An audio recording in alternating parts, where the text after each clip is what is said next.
Hey guys, uh, just showcasing changing the curse bot into at least somewhat of a map clearer. Oh. At the moment I'd only really do tier 10s with this guy, this woman. It's not overly strong, if I'm honest, but this isn't where it's meant to be, this isn't where it's meant to be, how it's meant to be played. It's meant to be a support and nothing really more, but when your carriers are not online, you guys gotta play some Path of Exile. As such, I just swap them over to a, I guess, a Doomless Hexblade, which is kind of dumb. And I'm sure if you spend a bit of currency, or more currency on it, it'll probably end up as not shit. Ooh. I should probably use flasks. I should probably use a Bismuth flask. Should probably cap my resist. So many things to do. Oh, alchemy, that's sexy. At the moment I'm just relying on divergent flammability to really pull me through this. I just need... I'm using divergent flammability just so I get that 100% ignite chance, definitely. All the other flammabilities don't really matter. The only reason why I'm really surviving this is curses are strong, you know.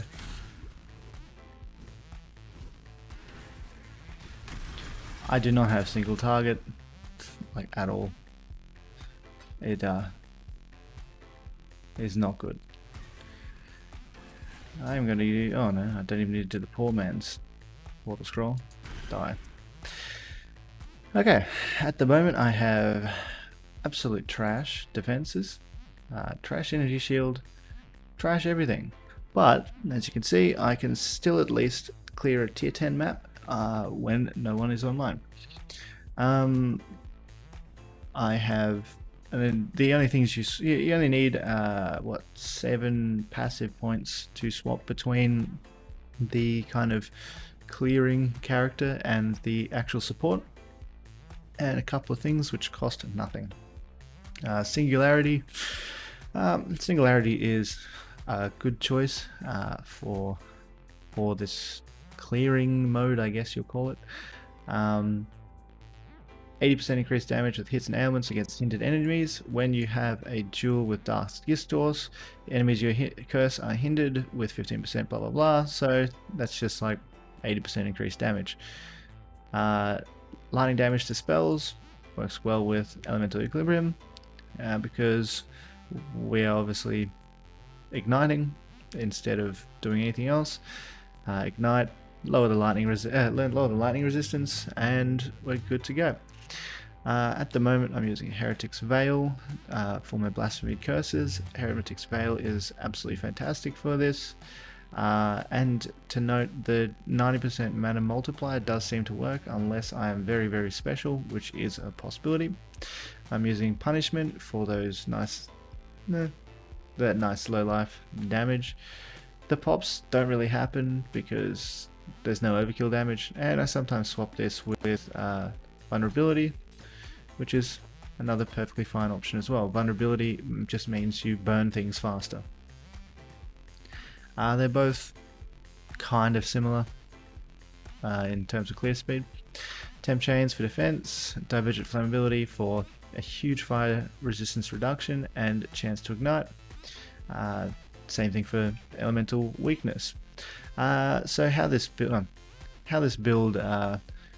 changes is when I slot in Dweedries, take off Vulnerability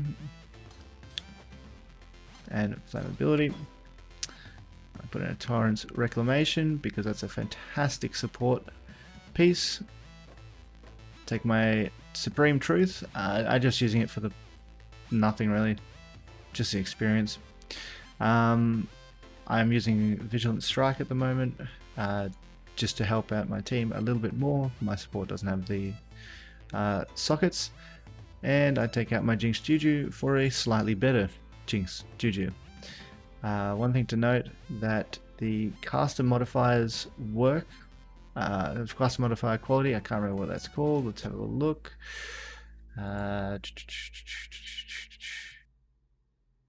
Caster, there. Imbued catalyst give you 20% increased whatever curse effect is on the ring or amulet. So 35 goes to 42, which is fantastic.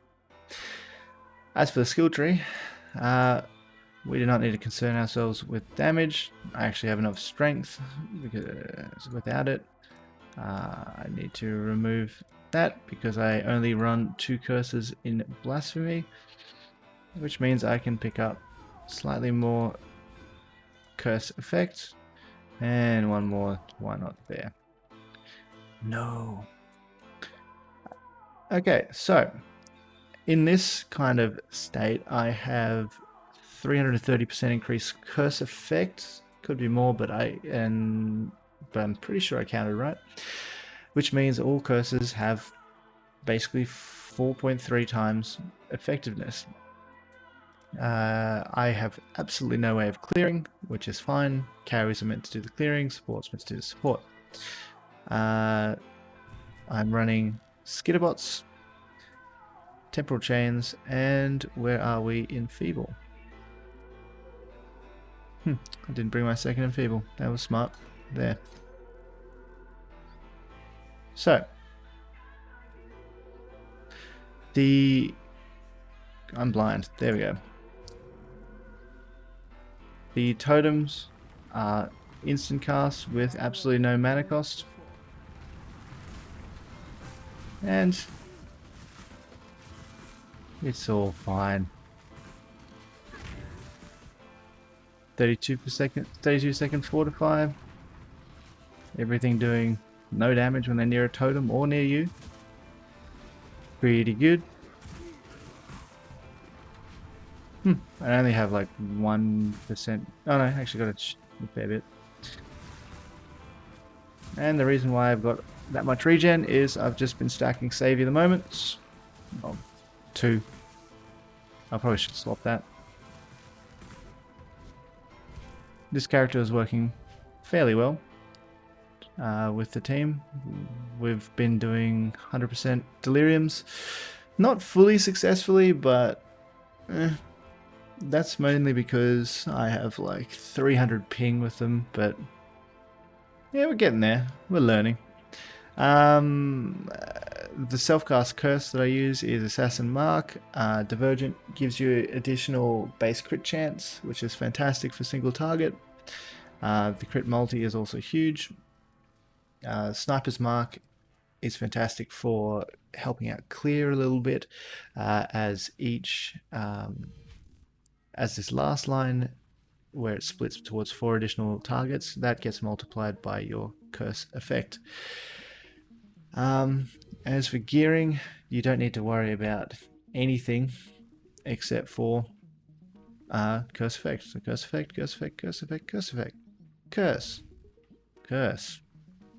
And this is a multiplier on the carry's damage, which is fantastic.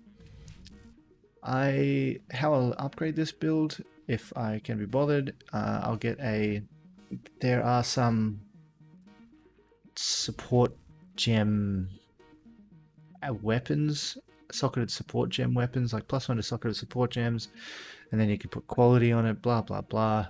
Anyway, you end up with a really nice, say, Assassin's Mark or Sniper's Mark with like 60% quality, which should be pretty nice. Yeah, I'd say pretty nice. Yeah, I had a lot of fun with this character.